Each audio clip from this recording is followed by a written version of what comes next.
সবাইকে আমি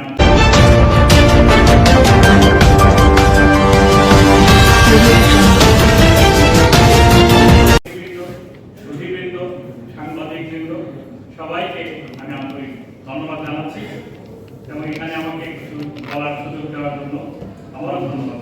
কিন্তু সমস্যা হচ্ছে সবাই এতক্ষণ যা বললেন তাতে মনে হচ্ছে এখানে সবাই খুব বিজ্ঞ মানুষ, আমি একজন অজ্ঞ মানুষ। আমার বুদ্ধা বুদ্ধি খুব কম। একটা রাষ্ট্র পরিচালনা আজকে যদি আমাকে প্রেসিডেন্ট বানাই দেন আমি চালাইতে পারবো না, প্রধানমন্ত্রী বানাই দেন আমি চালাইতে পারবো না, মন্ত্রী বানাই দেন আমি চালাইতে পারবো না।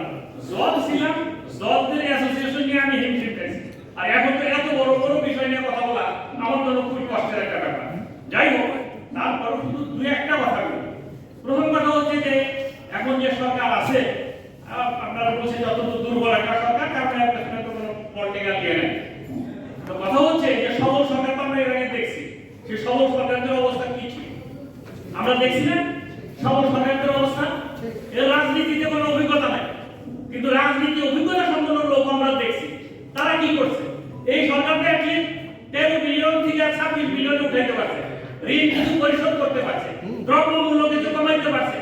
আপনারা একটা কথা চিন্তা করতে হবে, 16-17 বছর ধরে যে পুলিশ, যে আমলা নিয়োগ করা হয়েছে তারা কারা? তারা তো ওই স্বৈরাচারী আমলের নিয়োগপ্রাপ্ত লোক।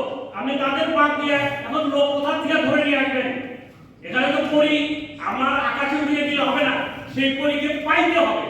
তাহলে সেটা একটা বিষয় এবং এটা একটা ভাববার ব্যাপার যে একটা মানুষদের আপনি ক্ষমতা দিলেন, ক্ষমতা দেওয়ার পরে আমার পা ধরে টেনে নেওয়া হচ্ছে যে নামও দাঁড়াতে তোমরা পারো না।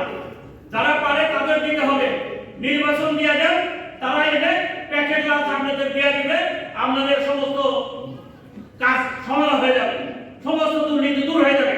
আমি শুধু একটা কথা বলবো, হাজার হাজার ইউনিয়ন পরিষদ এখন কারা চালাচ্ছে আপনারা খবর নিয়ে দেখেন। উপজেলা পরিষদ কারা চালাচ্ছে আপনারা খবর নিয়ে দেখেন। দুর্নীতি কোথায় হচ্ছে আপনারা খবর নিয়ে দেখেন। এখন এই যে ছোট ছোট দলগুলো আপনারা এসেছেন, আমি কিছু বলি না, আপনাদের প্রতি শ্রদ্ধা আছে আমার, কিন্তু তারপরে আমি বলবো আপনারা মাঠে যান।